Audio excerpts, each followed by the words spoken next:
Jean-Pierre Elong-Bassi, bonjour. Bonjour. Vous êtes secrétaire général de Cités et gouvernements locaux unis d'Afrique et vous présidez particulièrement le groupe Afrique centrale. Nous nous retrouvons ici au deuxième forum pour la coopération internationale des collectivités. C'est la première fois que vous assistez à cette réunion et est-ce que pour vous elle revêt un caractère plus particulier?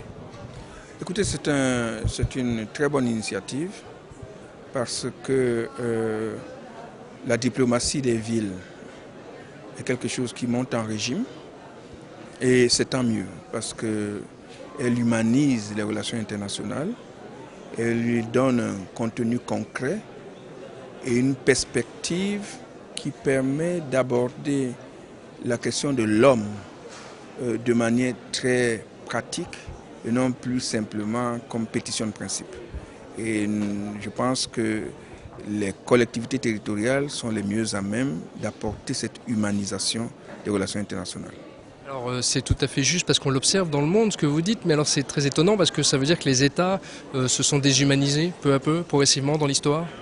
Écoutez, les États ne se sont pas déshumanisés. Simplement, les États eux-mêmes ont éprouvé le besoin d'avoir des autorités publiques de proximité. Parce que petit à petit, le besoin d'unité a été développé au détriment de la nécessité de la diversité.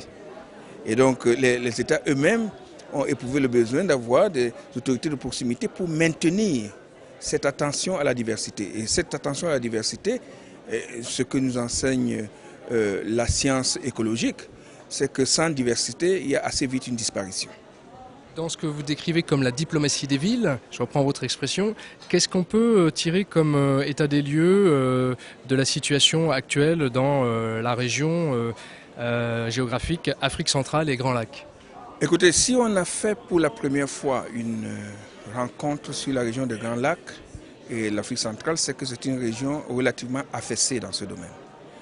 C'est-à-dire que peut-être parce que cette région a connu pendant très longtemps des crises géopolitiques et des crises sociales et que cette région a été en quelque sorte le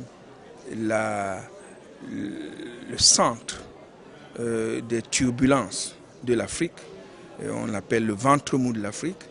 L'intérêt d'y développer une coopération entre collectivités locales de cette région et collectivités locales d'autres régions a été plutôt faible. Vous avez entendu le ministre de Renko dire qu'il y a certaines zones qui sont en zone orange par rapport à la diplomatie. Ça veut dire que si les collectivités y vont, c'est à leur risque et péril. Et donc ça n'a pas beaucoup encouragé la mise en place d'un courant important de coopération. Or, il y a un très grand besoin dans cette région parce que les collectivités locales y ont été le support et peut-être le seul support de la vie collective pendant que les États avaient failli. Et c'est donc dans ces régions-là que la coopération décentralisée peut avoir la valeur ajoutée la plus importante. Mais les contraintes géopolitiques font que malheureusement, on y va à ses risques et périls et donc les gens hésitent un peu à y aller. Alors nous sommes venus ici pour les encourager à considérer que leur intervention va peut-être aider à lever cette zone jaune ou orange, mais ça demande un peu de courage. Justement, pour lever ces couleurs jaune ou orange des régions que vous défendez, que vous représentez ici, est-ce que c'est vraiment une opportunité et en quoi c'est une opportunité justement de s'investir là? De s'investir, c'est-à-dire d'être une collectivité et d'aller aider d'autres collectivités présentement? Écoutez, vous savez, il y a une très grande ressemblance entre ce qui se passe dans les pays des Grands Lacs et ce qui se passait entre la France et l'Allemagne. Bien sûr, il ne s'agit pas, et encore, on peut presque le dire, il s'agit d'une situation où il y a eu des conflits entre États. Il y a eu des conflits entre le Congo démocratique et le Rwanda, le Congo démocratique et l'Ouganda. Il y a eu des conflits entre le Congo et le Congo démocratique, entre l'Angola et le Congo. Il y a des conflits internes au Tchad, mais le Tchad lui-même a eu des conflits avec Centrafrique, qui a lui-même des conflits internes.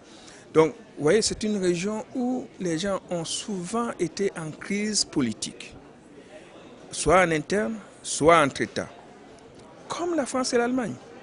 Et Dieu seul sait ce que la coopération décentralisée a fait pour rapprocher la France et l'Allemagne et pour former les briques de base de l'Union européenne. Et je crois donc que là, il y a une histoire que la coopération des collectivités locales françaises dans cette région peut apporter dans, disons, le dépassement des crises et dans la construction d'une atmosphère de paix. Et je pense que là, cette dimension-là et cette expérience-là des collectivités locales françaises vis-à-vis des collectivités locales allemandes, cette dimension-là peut être d'un apport très important, justement, pour dépasser la zone orange. Très bien, merci beaucoup Jean-Pierre Elong-Bassi. Je rappelle que vous êtes secrétaire général de Cités et gouvernements locaux unis d'Afrique. Merci. Merci bien.